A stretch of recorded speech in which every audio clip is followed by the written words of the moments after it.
नेपालमा विमानस्थलहरूको अर्थात् एयरपोर्टहरूको संख्या 54 वटा पुगेको छ। विमानस्थलको स्तरोन्नतिकरण मात्रै गत आर्थिक वर्षमा नागरिक उड्डयन प्राधिकरणले 10 अर्ब 9 करोड रुपैयाँ खर्च गरेको छ। त्यस्तै दैनिक 18 घण्टा चल्ने विमानस्थलहरूको संख्या 11 वटा पुगिसकेको छ। यसबीच विगतमा सञ्चालनमा आएका र कतिपय निर्माण नै नसकिएका गरी देशभर 19 वटा आन्तरिक विमानस्थल बन्द भएका छन्। सडक यातायात पुगेपछि हवाई यात्रुहरूको अभाव हुँदा, वैकल्पिक व्यावसायिक योजना नहुँदा र नेताहरूको लहरमा खोलिएका विमानस्थलहरू बन्द अवस्थामा छन्। आवश्यक अध्ययन नगरी नेताहरूको दबावमा विमानस्थलहरू बन्द ठूलो लगानी खेर गएको नेपाल नागरिक उड्डयन प्राधिकरणका अधिकारीहरू स्वीकार छन्।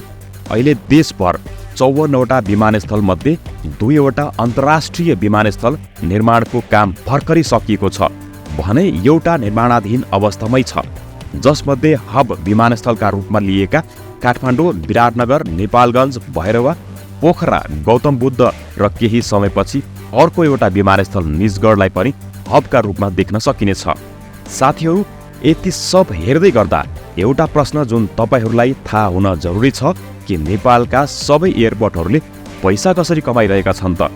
कसरी यिनीहरूले आफ्नो घाटा उठाइरहेका छन् त? किनकि सबै हवाईजहाजहरू त विभिन्न नाम गरेका एयरलाइन्स कम्पनीहरूका हुन्छन्। भन्नुको अर्थ ती कम्पनीहरूले आफै विमान किन्छन्, मर्मत गर्छन् र विमानको सबै खर्च बिहोर्छन्। अनि फेरि कसरी एयरपोर्टहरूले पैसा कमाउँछन् त? तपाईँ हामीहरूले हवाईजहाजको टिकट किन्नुपर्छ, जसबाट एयरलाइन्स कम्पनीहरूले पैसा कमाउँछन्। तर एयरपोर्टले त हामीहरूलाई एक्स्ट्रा कुनै पनि शुल्क लिँदैन। त्यसो भए एयरपोर्टले पैसा भने कहाँबाट कमाउँछ त? यो प्रश्नको उत्तर यो भिडियो पुरा हेरेपछि मात्र थाहा पाउनुहुनेछ। यस भिडियोमा हामी तपाईलाई बताउनेछौँ कि एयरपोर्टहरूले अर्थात् विमानस्थलहरूले पैसा कहाँबाट कमाउँछन् अनि बुझ्नुहुनेछ कि एयरलाइन्स कम्पनीहरू भन्दा बढी पैसा त एयरपोर्टहरूले नै कमाउने रहेछन् त। साथीहरू, सबैभन्दा पहिले एयरपोर्टले यात्रुहरूबाट नै पैसा कमाउँछन्, तर एयरपोर्टहरूले यो पैसा यात्रुहरूबाट सिधै लिँदैनन्।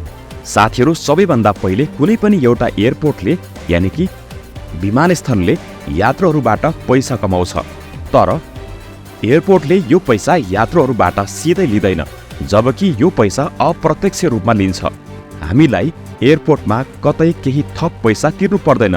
यो यसरी पनि हुने गर्दछ कि हामीले खरिद गर्ने टिकटको पैसाको केही प्रतिशत एयरपोर्टको खातामा जान्छ, जसलाई उनीहरू सुरक्षा शुल्क, sitting arrangement, wifi charge, airport maintenance, पानी, बिजुली जस्ताको नाममा लिइन्छ। यसबाहेक एयरपोर्ट एयरलाइन्सहरूबाट केही शुल्क असुल्ने गर्दछ, जसबाट एयरपोर्टलाई आम्दानी हुने गर्छ।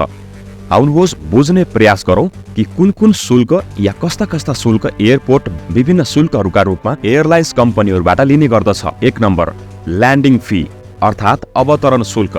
साथीहरू, एयरपोर्ट हरेक विमान कम्पनीहरूबाट एयरपोर्टमा अवतरण गर्ने प्रत्येक विमानको अवतरणका लागि निश्चित शुल्क लिने गर्दछ। यो शुल्क विमानस्थलमा अवतरण गर्ने विमान कम्पनीहरूबाट अर्थात् एयरलाइन्सबाट असुल्ने गरिन्छ। जुनसुकै एयरलाइन्सले आफ्नो विमानलाई विमानस्थलमा अवतरण गराउँदा सो कम्पनीले विमानस्थलमा अवतरण शुल्क तिर्नुपर्छ। यी लिइने शुल्क सबै हवाईजहाजहरूका लागि समान हुँदैनन्। जहाजको आकार, विमानमा बस्ने यात्रुहरूको तौल र संख्याका आधारमा विमानस्थलहरूले अवतरण शुल्क लिने गर्छन्।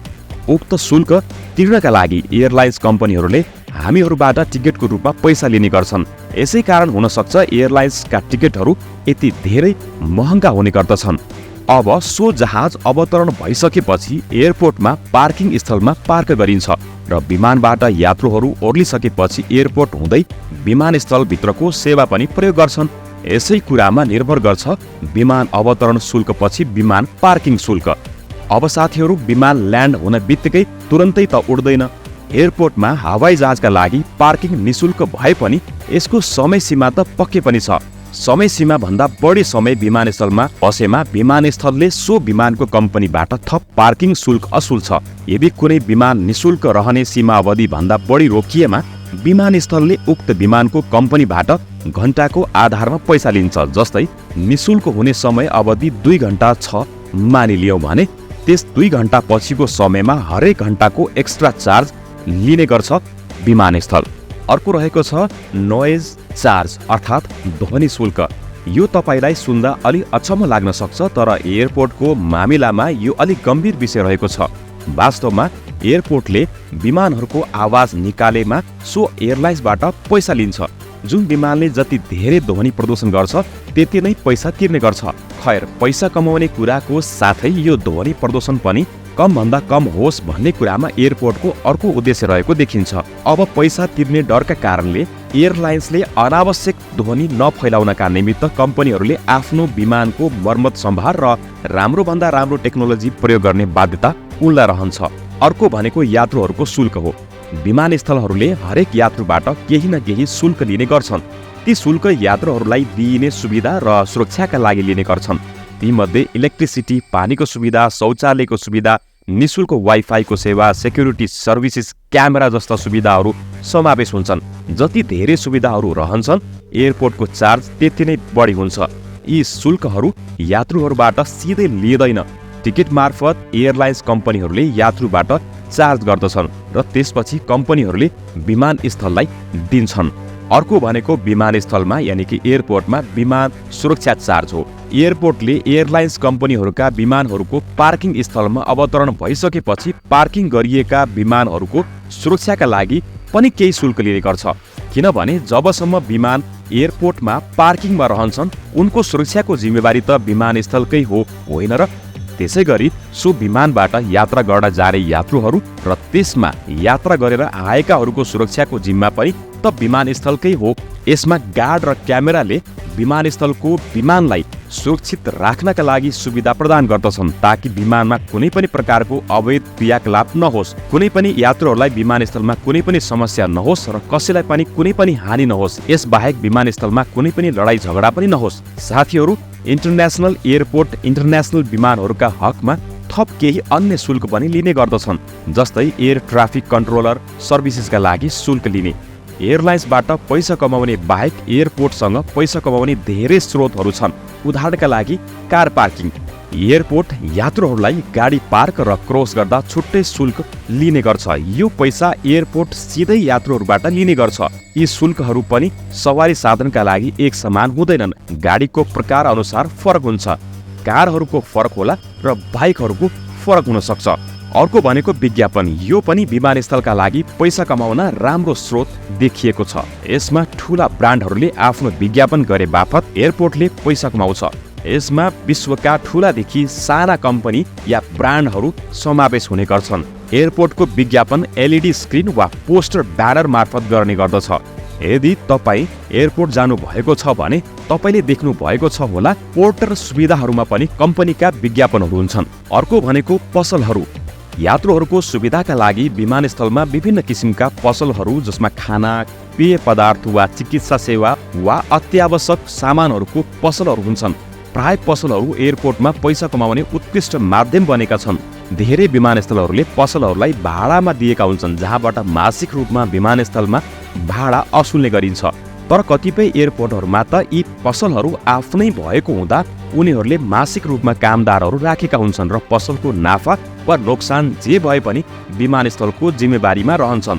यी सबै बाहेक विमानस्थल फाइन अर्थात् जरिवानाहरूबाट पनि मनग्गै आम्दानी कमाउँदै आएको हुन्छ। विमानस्थलले आफ्नै केही नियम लागू गरेको हुन्छ जसलाई यदि कसैले तोड्यो भने एयरपोर्ट जरिवाना लिन्छ। हुन त यी सबै नियमहरू हाम्रो र हाम्रो देशका सुरक्षाका लागि विमानस्थलले यस्ता नियमहरू बनाएको हुन्छ। हतियार जस्ता वस्तु ल्याउन नदिन, विमानस्थलमा धूम्रपान नगर्ने, विमानस्थलमा मदिरापान नगर्ने र वा मदिरापान पहिल्यै गरी नआउने, सुरक्षाकर्मी वा सुरक्षा गार्डसँग दुर्व्यवहार नगर्ने, विमानस्थलमा झगडा नगर्ने जस्ता सयौं नियम छन्। यी सबै नियमहरू एयरपोर्टले हाम्रो लागि नै बनाएको हो, जसलाई तोड्ने जस्ता गलती गर्दा हामीले जरिवाना तिर्नुपर्छ, जुन सजिलै 1000 देखि 10,000 सम्म हुन सक्छ। यसबाहेक अन्य कुनै पनि देशबाट अवैध रूपमा कुनै पनि वस्तु ल्याउँदा वा तोकिएको सीमाभन्दा बढी ल्याउँदा पनि समस्या निम्त्याउन सक्छ। साथीहरू, यी सबै शुल्कहरू लिएर एयरपोर्टले अरू कुनै पनि एयरलाइन्स कम्पनीहरूभन्दा धेरै पैसा कमाइरहेको हुन्छ। यदि यसबाहेक तपाईहरूसँग अन्य कुनै शुल्कहरूबारे जानकारी छ भने कृपया कमेन्ट बक्समा आएर कमेन्ट गरिदिनुहोला। तपाईलाई हाम्रो यो भिडियो कस्तो लाग्यो हामीलाई कमेन्ट गर्न नबिर्सनुहोस्। साथीहरू, यो भिडियो जति सक्दो सेयर गरौँ, जनचेतना बढाउँ। अर्को रोचक भिडियोका लागि छिट्टै भेटौँला। तबसम्म हामीलाई हेरेर बस्नु भएकोमा हृदयदेखि नै धन्यवाद।